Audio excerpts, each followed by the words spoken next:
উত্তর পশ্চিম বঙ্গোপসাগর এবং তৎসংলগ্ন এলাকায় অবস্থানরত লঘুচাপটি একই এলাকায় সুস্পষ্ট লঘুচাপে পরিণত হয়েছে।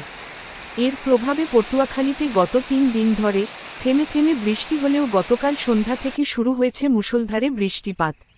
গতকাল সকাল ৯টা থেকে আজ সকাল ৯টা পর্যন্ত গত ২৪ ঘণ্টায় ৭৮ মিলিমিটার বৃষ্টিপাত রেকর্ড করেছে আবহাওয়া অফিস।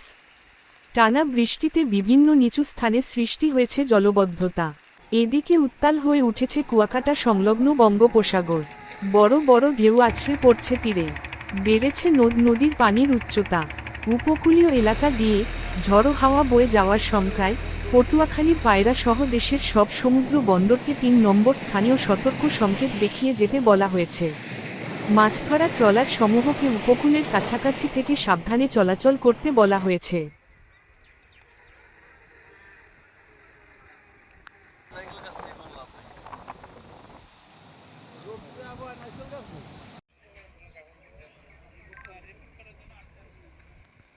রিপোর্ট করা